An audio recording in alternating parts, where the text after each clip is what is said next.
Olá, querido, seja bem-vindo ao canal Palavra de Esperança. Eu sou o pastor Vanderlei Andrade e hoje vamos estudar o capítulo 16 de Atos dos Apóstolos.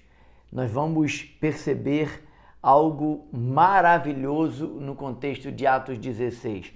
O Evangelho chega à Europa. Essa é a segunda viagem missionária de Paulo.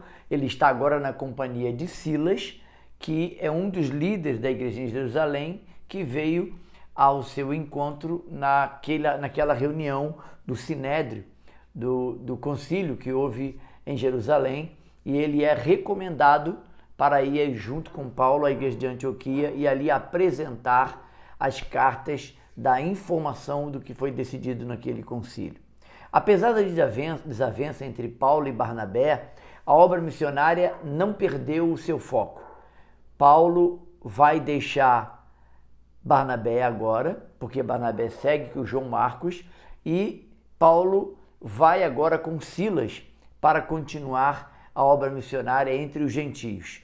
O que me deixa claro nesse momento, e é evidente que homens de Deus terão dificuldade de trabalhar em equipe em determinadas situações, mas o evangelho não pode ser prejudicado por causa disso. Ao passar, Paulo não andava sozinho, e isso é muito importante observar. Paulo sempre teve o cuidado de não andar sozinho. Se você for fazer uma viagem missionária, procure ir em equipe ou pelo menos com mais um ou dois. Um protege o outro. A Bíblia diz que é melhor serem dois do que um, porque isso também vai trazer proteção mútua. Então é necessário a gente atentar para esse detalhe. Esse é um aprendizado de missões que você não deve desprezar. As equipes ministeriais devem existir e devem existir para que possam discipular as pessoas, restaurar as pessoas para que elas possam se tornar úteis ao reino de Deus. Trabalhar em equipe é sempre muito bom. Sempre haverá trabalho para quem deseja entrar pelo caminho do discipulado, e esta é a grande tarefa da igreja e nós não podemos deixar de lado. Completar a tarefa inacabada de missões, fazendo discípulos entre todos os povos, assim é o dever de todos os crentes e é assim que a Bíblia nos ensina. Eles vão agora passar por Listra e lá Paulo vai encontrar o jovem Timóteo. Atos 16, de 1 a 3, nos mostra esse detalhe. Chegou também a Derbe e a Listra, havia ali um discípulo chamado Timóteo, filho de uma judia crente, mas de pai grego. Dele davam bom testemunho os irmãos de Listra e Icônio. E aí Paulo quis levar Timóteo. Paulo observa, não fala nada, ele observa Timóteo, vê o bom testemunho dele dentre os irmãos e ele então convida para que Timóteo o acompanhe. A partir daí, terão uma longa jornada junto. Se você for olhar a história de missões com Paulo, Silas e Timóteo, às vezes Silas sendo chamado de Silvano, você vai ver que eles fizeram uma longa caminhada em missões e ao final da vida, Paulo vai escrever a segunda carta a Timóteo, que é o jovem pastor Timóteo, e deixa para ele algumas recomendações importantes nessas cartas. Quem era Silas ou Silvano? Silas foi um companheiro idôneo, muito cooperador junto a Paulo nessa viagem missionária. Ele era líder da igreja de Jerusalém, ele esteve muito próximo de Paulo, era um cidadão romano, por isso Paulo o leva, porque agora eles estão indo em torno das cidades que eram províncias romanas, como por exemplo Filipe, que é uma província romana. Ele era um cidadão romano e isso ajudava Paulo na evangelização e também com questões das leis, nós vamos ver isso daqui a pouco. Eles adoraram junto enquanto estavam presos na cadeia em Filipe, depois que ali foram presos porque libertaram uma jovem que tinha um espírito de adivinho. Paulo, Silas e Timóteo desenvolveram um longo ministério. É muito bom observar isso, o quanto que Deus uniu esses três homens para a obra da evangelização através dessas cidades que Paulo então visitou junto com esses irmãos Timóteo e Silas. A igreja não para de crescer e Lucas vai fazer questão de mostrar isso no versículo 5 do capítulo 16. Assim, as igrejas eram fortalecidas na fé e aumentavam em número dia a dia. Dr. Lucas agora já não vai fazer menção de quantas pessoas, quantas multidões. Não, ele já não usa a palavra multidão, ele não usa muitos se converteram, ele não fala em números e ele diz que o número crescia a cada dia.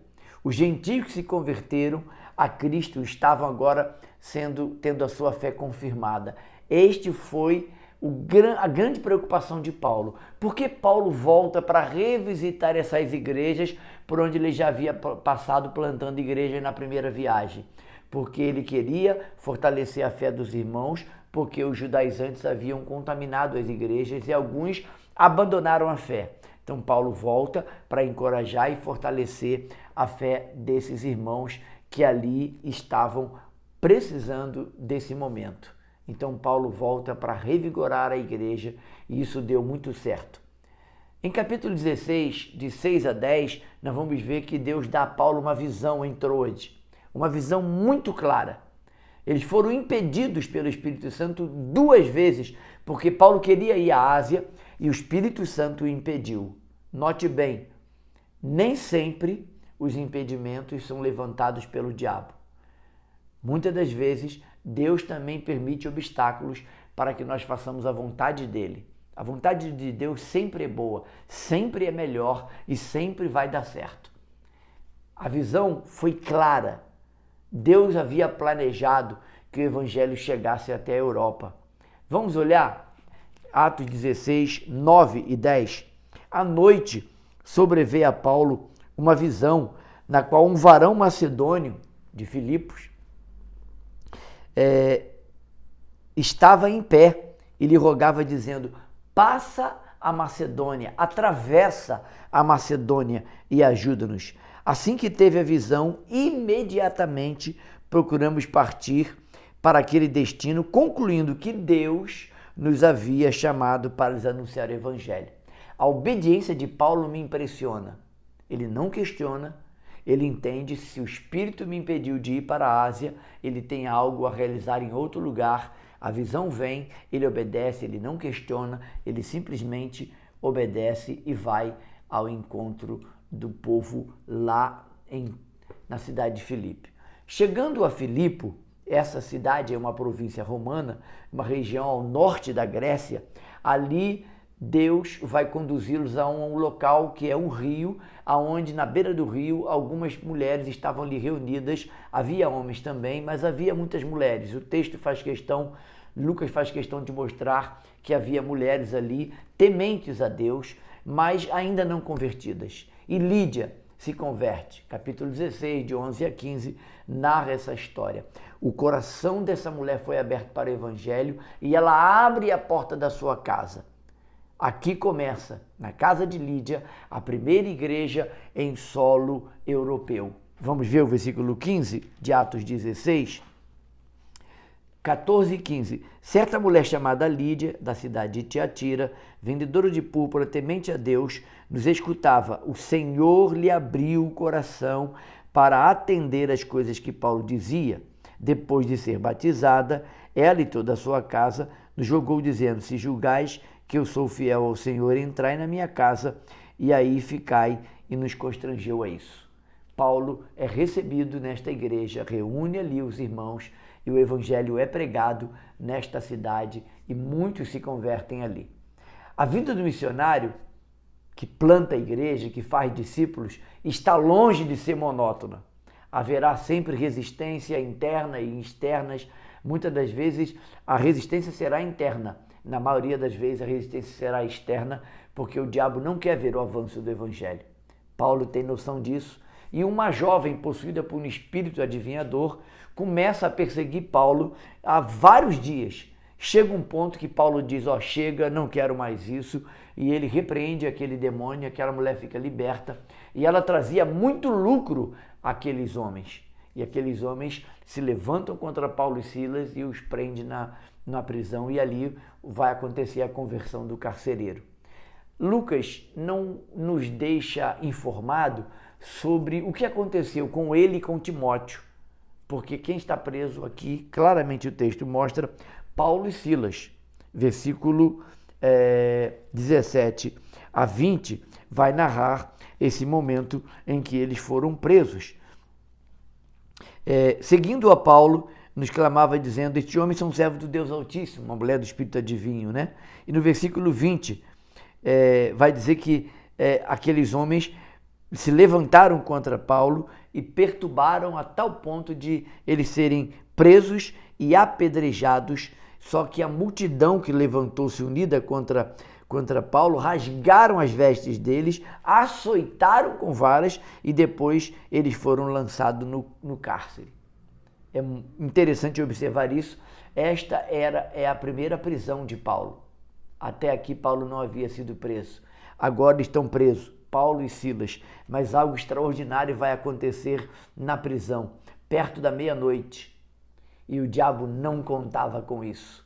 Se eles ficassem presos em celas diferentes, Silas ia ficar preocupado com Paulo, Paulo preocupado com Silas, e eles talvez não tivessem o ímpeto que tiveram de adorar o Senhor, orar em voz alta e cantando louvores a Deus. Essa prisão foi um tiro no pé, porque o diabo achava que prendendo Paulo e Silas, o avanço do evangelho não ia prosseguir. Só que ao contrário disso, eles oraram juntos, um terremoto veio, abriu a cadeia, e nós vamos ler no texto que a segunda família é alcançada e a igreja cresce. O carcereiro é salvo e toda a sua casa. Capítulo 16, de 30 em diante, nós vamos ler isso. Depois, trazendo-os para fora, diz: senhores, que devo fazer para que seja salvo? O carcereiro viu aquilo, viu aquele extraordinário milagre de ninguém ter sido fugido da prisão, mas Paulo e Silas disseram: não te faça nenhum mal, porque a lei romana dizia o seguinte: um cidadão, o soldado romano que tivesse às custas dele um prisioneiro, se esse prisioneiro fugisse, ele pagaria com a própria vida. Por isso o carcereiro tira da espada e intenta se matar, assim, tirando a sua própria vida. Mas Paulo grita bem alto e ele para, e ali ele se dobra diante de Paulo e Silas e pergunta: o que é necessário para que eu seja salvo? E aí algo muito bonito acontece. Eles sentam à mesa. Olha o que acontece, versículo 34. Então, levando-os para a sua casa, lhe pôs a mesa e com todos os seus manifestava alegria por terem crido em Deus. Paulo explana o evangelho da graça para a família do carcereiro. O carcereiro já havia se convertido, agora toda a família se converte. Onde há mesa, há comunhão. Onde há comunhão e partir do pão, ali o Espírito Santo pode fazer coisas extraordinárias. E nós vemos isso. O partir do pão, sentar à mesa, é algo extraordinário. Quando se senta à mesa, cristãos, ao redor do que Deus quer fazer, algo maravilhoso pode acontecer e será extraordinário. Você e eu precisamos ficar atento a esse partilhar do pão. O capítulo 16 vai terminar com um evento constrangedor. Paulo e Silas, por serem cidadãos romanos, não poderiam ser açoitados e muito menos um cidadão romano poderia ser crucificado. Só que quem fez o levante do montim para prender, açoitar e prender Paulo e Silas, não sabiam que eles eram cidadãos romanos. Mandaram então soltar na calada da noite, logo de manhãzinha, né? E aí Paulo e Silas disseram: não, eles nos prenderam à luz do sol, todos viram, que eles venham e nos peçam desculpa. Isso foi constrangedor, mas assim aconteceu, e aí você vai ver que o evangelho de Paulo é pregado, a graça é clara e fartamente anunciada em Filipe, mas Paulo faz questão de que a lei seja preservada e exercitada. Você e eu temos dupla cidadania, somos cidadãos dos céus, somos cidadãos da terra. Nós precisamos lidar bem com essas duas cidadanias sem abrir mão dos nossos direitos. Eu aprendo isso com o apóstolo Paulo. Deixe seu like, se inscreva no canal, compartilhe esse vídeo com seus amigos e faça um comentário. É muito importante que você comente sobre o que você aprendeu no vídeo de hoje. Eu sou o pastor Vanderlei Andrade Este é o canal Palavras de Esperança e ele existe para abençoar a sua vida. No próximo episódio, vamos estudar o capítulo 17, Paulo chegando a Tessalônica, e ali também haverá plantação de igreja. É um mover muito bonito do Espírito ao longo dessa história. Leia o livro de Atos, faça isso, compartilhe esses vídeos e seja abençoado e abençoe outras pessoas também. Tenha sempre esperança, um forte abraço e até o próximo episódio.